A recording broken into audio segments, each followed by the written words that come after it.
Bonjour à toutes et à tous, c'est RK. Aujourd'hui, nous nous retrouvons dans la 15e partie du cours sur les filtres. Donc aujourd'hui, nous allons nous intéresser à la trace d'un filtre. Rentrons alors dans le vif du sujet. Donc notons pour C un ensemble, F cursif de C l'ensemble de filtres sur C, soit E non vide, et soit F un filtre sur E, et soit A une partie de E. Donc nous appelons FA l'ensemble des B inter tel que B inter F la trace de F sur A. Et E appartient à F, donc E inter A appartient à FA.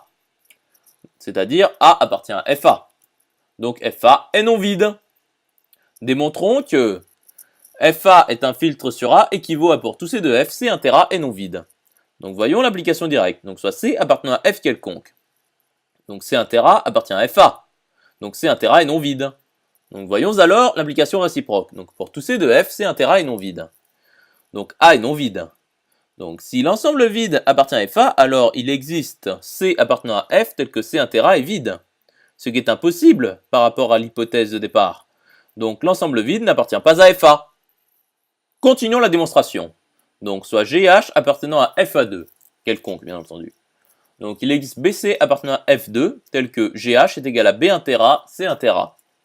Donc G inter H est égal à B inter A inter C inter A qui est égal à B inter C inter A. Or, B inter C appartient à F, car F est un filtre sur E.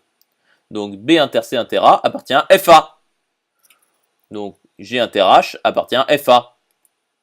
Maintenant, soit GH appartenant à FA croix PA, tel que G est inclus dans H. Donc, il existe B appartenant à F, tel que G est égal à B inter A.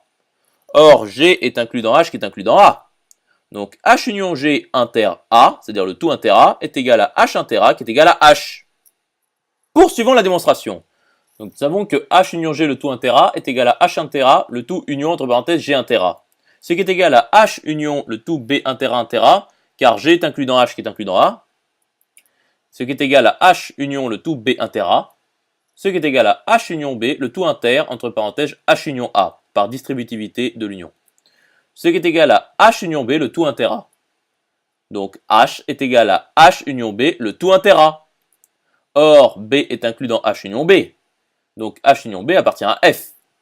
Et donc, H union B le tout inter A appartient à FA. C'est-à-dire, H appartient à FA. Donc, FA est bien un filtre sur A. Et à titre de remarque, nous pouvons dire que FA est le filtre induit par F sur A. Poursuivons l'étude. Donc, démontrons que l'ensemble vide appartient à FA équivaut à FA est égal à PA. Donc, nous avons déjà l'inclusion FA est inclus dans PA. Donc nous allons montrer d'abord que PA est inclus dans FA. Donc voyons l'application directe, donc soit H appartenant à PA. Donc l'ensemble vide est inclus dans H qui est inclus dans A. Et il existe C appartenant à F tel que C inter A est vide, d'après la définition de FA. Et H union l'ensemble vide le tout inter A est égal à H inter A qui est égal à H. Et H union l'ensemble vide le tout inter A est égal à H inter A le tout union entre parenthèses l'ensemble vide inter A. Ce qui est égal à H union entre parenthèses C inter A, ce qui est égal à H union entre parenthèses C inter A. Ce qui est égal à H union A, le tout inter entre parenthèses C union H.